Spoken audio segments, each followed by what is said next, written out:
Bonjour à tous et bienvenue dans cette nouvelle vidéo. Aujourd'hui on va reprendre ensemble ma journée de trading du 11 mars 2021. On va voir ensemble une cassure de range à la hausse. Et je vais vous montrer comment ce scénario je l'avais envisagé à un moment donné dans mon trading. Donc je vais laisser les horaires sur la vidéo pour que vous voyez en même temps où on se trouve.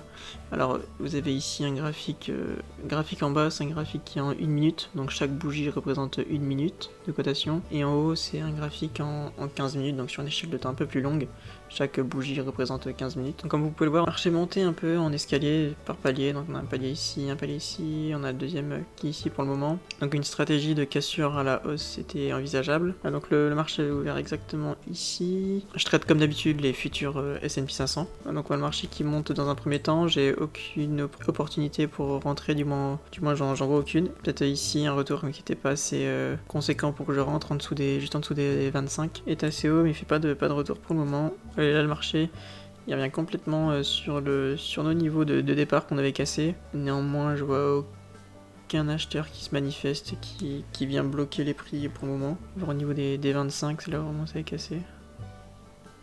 Vous voyez, l'acheteur le vendeur prend complètement la main, il traverse tout. Et on revient en fait en plein dans le range. Ah, là par contre il y a quelqu'un. Voilà, c'est vite, hein. Ça c'était un trade contrarien par exemple. Un trade contrarien c'est quand on va arriver contre la tendance principale. Là en l'occurrence le marché descend. À un moment ça commence à bloquer, ça descend plus. Et en fait vous voyez l'acheteur qui bloque. Et vous essayez de rentrer avec lui, donc vous mettez un achat.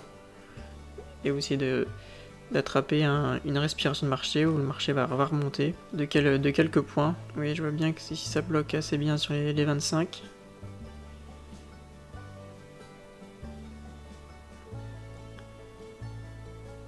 Il y a du monde. Il y a une bataille en fait entre les deux. Entre acheteur et vendeur, ça bloque plutôt bien.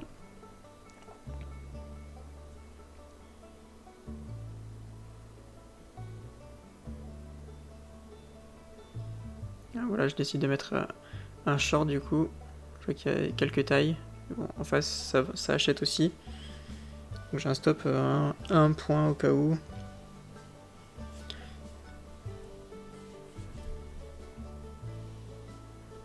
Je pensais que le vendeur allait bien reprendre la main sur ces niveaux. Malheureusement non, on a l'acheteur qui est vraiment encore présent. Je vais remettre un peu en arrière. Je me rends compte que j'ai plus la main. Donc au lieu de me faire sortir avec un point de perte, hop, je vais le sortir ici. Et voilà, au lieu de prendre un point de perte, donc qui est l'équivalent de 4 ticks, je sors à 2 ticks. Donc j'avais vendu, je me suis racheté à 2 ticks au-dessus. Je vois très bien que c'est vraiment les acheteurs qui ont la main, ils sont en train de pousser. Donc c'était pas du tout une tendance baissière qui commençait, du moins pas ici. Voilà, en l'occurrence là les traders contrariens, ceux qui étaient rentrés sur les 22-50, qui sont encore dedans, bah, il faut un beau trade. J'attends, là on revient sur le niveau. Vous voyez ici sur le graphique, le niveau qu'on était venu casser. Donc au niveau des 30, hop, 30 il est ici. On attend de voir, on a l'acheteur qui pousse encore, il y avait une petite taille ici. On a une taille en face, voilà. Il s'échange des prix sur les 29-30. Donc là la question que je me pose c'est est-ce que cette fois-ci le vendeur reprend la main et refait descendre les prix vers le bas, ou est-ce que l'acheteur va aller complètement le traverser, donc il va manger tout le monde ici, tous les vendeurs sur les 30, il va aller plus haut, donc j'attends de voir. Ah, puis bon, ça tient assez bien. J'ai tenté un trade assez serré, toujours avec mes 1 point j'ai un stop à 1 point.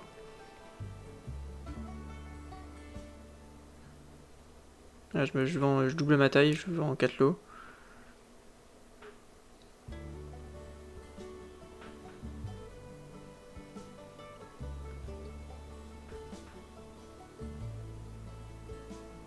Et là, vous voyez, les acheteurs, ils absorbent tout le long, mais ils me sortent.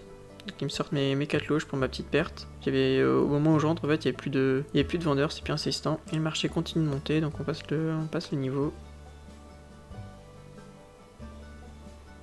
Voilà, donc évidemment, j'essaie de choper un retour au niveau des 30, là où j'ai vendu tout à l'heure. Potentiellement, c'est l'acheteur cette fois-ci qui a pris sa place. Donc je vais être placé, moi, je double ma taille. Je vais rentrer plus lourd que d'habitude, parce que là, évidemment, si j'achète 30, ce serait pour sortir au niveau des plus hauts de la journée, voire casser, sortir un peu plus haut vers 36, 37. Ce serait un super point d'achat, mais malheureusement je trouve pas ma contrepartie, on vient pas assez bas.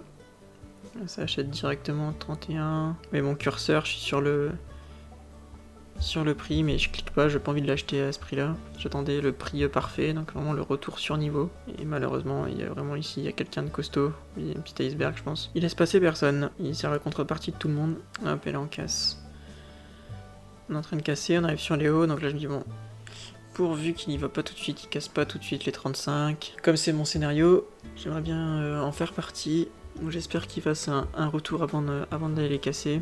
On voit que ça achète assez agressivement depuis les 22,50, on est revenu très très vite sur les hauts de la journée. Donc pour rappel, sur mon carnet, je le vois.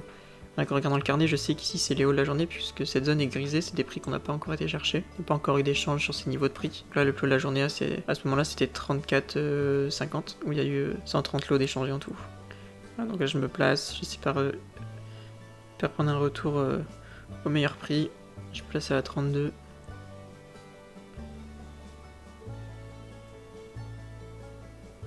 Voilà, je vais absolument me faire exécuter, je rentre 32, et boum, je me fais sortir. J'ai pas de chance, ça a méché. Par contre, je vois bien que ça bloque ici. J'achète deux lots à 31,50, et hop, je vais en acheter dans la foulée, j'en rachète 2 encore, donc j'ai 4 lots achetés à 31,50. C'est la petite mèche piège, je pense, pour sortir les acheteurs à ce moment-là, pour qu'il n'y ait pas trop de monde. Que les gros puissent y aller en ayant les meilleurs prix.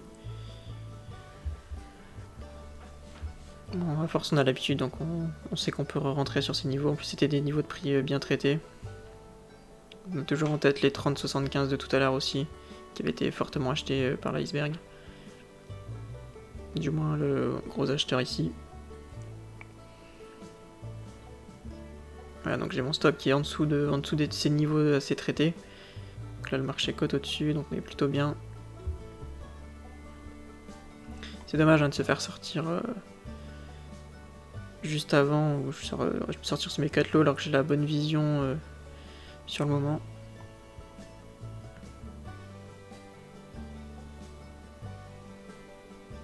Donc à ce moment-là, je me dis bon, c'est bon, ça va peut-être pas y aller tout de suite, je sais pas trop, je suis en train de jouer avec mon stop. Donc je l'avais remis à flat, donc sur mon niveau de prix d'entrée, après je l'ai redescendu, je me dis au cas où.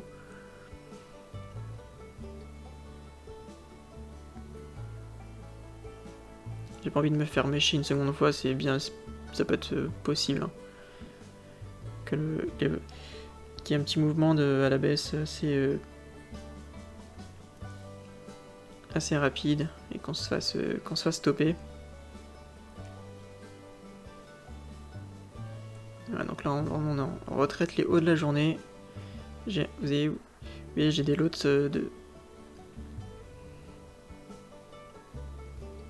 j'ai des lots placés, donc j'ai 2 lots ici à la vente.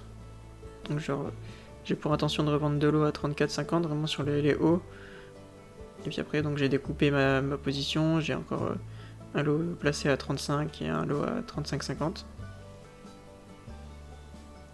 Mais on n'y va pas. J'ai pas eu ma contrepartie sur les 34,50, j'ai pas assez le haut d'échanger. Des vendeurs ici sur 34,25 qui bloquent.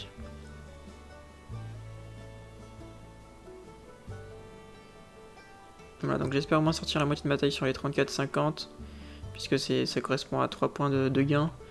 C'est largement correct. Et puis essayer de chercher... en fait, j'essaie de chercher une petite giclette, comme on appelle ça, c'est-à-dire une accélération où il y a des acheteurs qui viennent taper les derniers vendeurs et après c'est que des stops. Donc c'est... pour rappel, hein, les stops, quand on vend, on a un stop sur les prix un peu plus haut, les stops ça correspond à des achats, donc si le marché remonte, il va venir taper les stops, ce sera des achats encore qui vont rentrer dans le marché sur les plus hauts, et du coup ça va venir absorber tous les lots présents à la vente, et le marché va accélérer.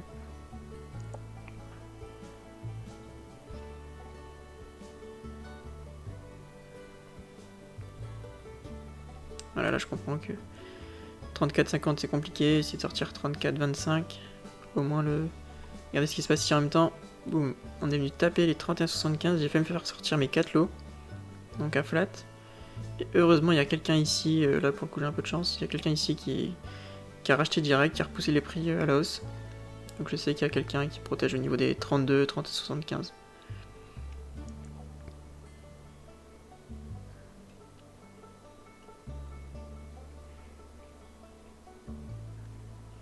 Et on revient à chaque fois.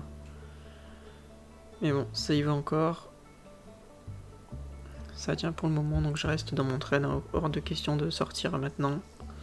Pas de précipitation.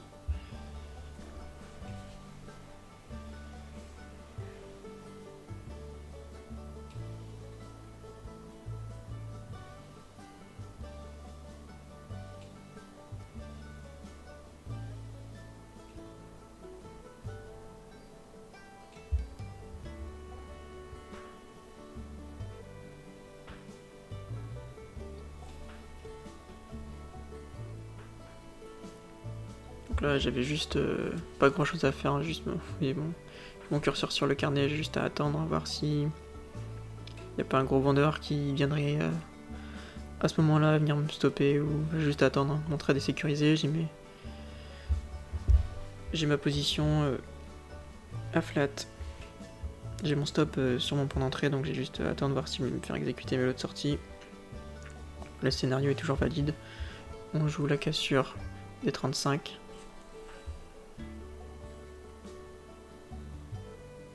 Hop, et là je me fais sortir, oui. Donc il me reste de l'eau, oui, ici en bas. Je sors de l'eau à 34,25. Et j'attends maintenant une accélération des acheteurs qui casse le 35 et voir ce qui se passe derrière. C'est potentiellement, on sait qu'il y a potentiellement des stops, et s'il y a des stops qui correspondent à des achats pour les vendeurs, ça fera achat plus achat et le marché accélérera vers les 40. Là, à la limite, j'aurais même dû enlever mon lot de sortie sur ce niveau pour essayer de chercher potentiellement plus haut. Parce que si ça accélère directement, ma position va être totalement sortie. Donc le prix qui redescend vers mon prix d'achat. Ça est en train de mécher là où ça méchait tout à l'heure sur les 32,50. Je suis protégé par les acheteurs qui sont au-dessus de moi pour le moment. J'espère juste qu'ils vont se dépêcher un peu. Et là c'est peut-être ce qui est en train de se passer, on va le voir ensemble. Ouais voilà, 34 il se fait absorber directement. Et voilà, hop, 35, il y a un petit bug, 35 qui se fait absorber. Et là je retire mon ordre.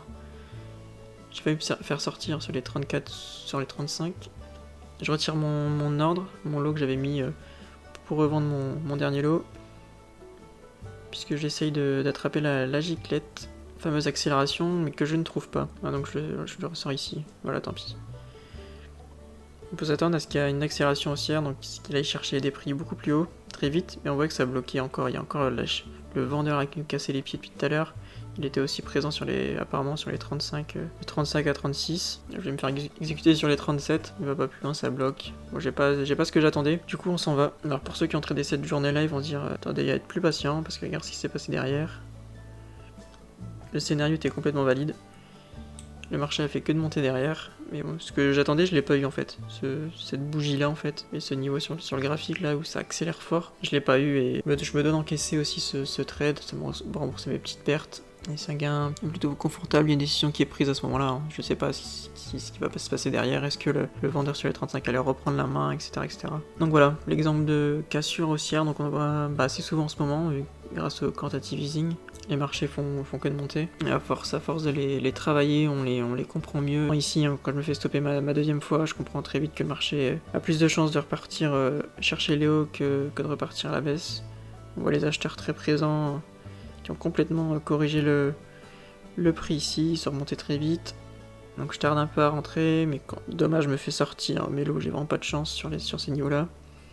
Ils ont été un peu patients, il y avait du monde, je pense, quand même sur les 34, 35. Voilà, après, une fois passé, voilà, c'était mobilette jusqu'en haut. Donc fin de journée sur ces niveaux et sur ce trade. Donc voilà, pour ces petits trades, je vous dis dans quelques jours pour une nouvelle vidéo. Je vais essayer de reprendre plus de vidéos, j'ai essayé de trouver plus de contenu à vous montrer. c'est de pas tout le temps faire les mêmes débriefs, les mêmes choses. Sinon c'est assez répétitif à voir. N'oubliez pas de vous abonner à la chaîne, de laisser un petit commentaire des vidéos si vous avez des questions ou des choses à dire ou des remarques. À liker la vidéo si ça vous a plu. Nous ça nous aide pour le référencement. Et je vous dis à quelques jours pour une nouvelle vidéo. Salut!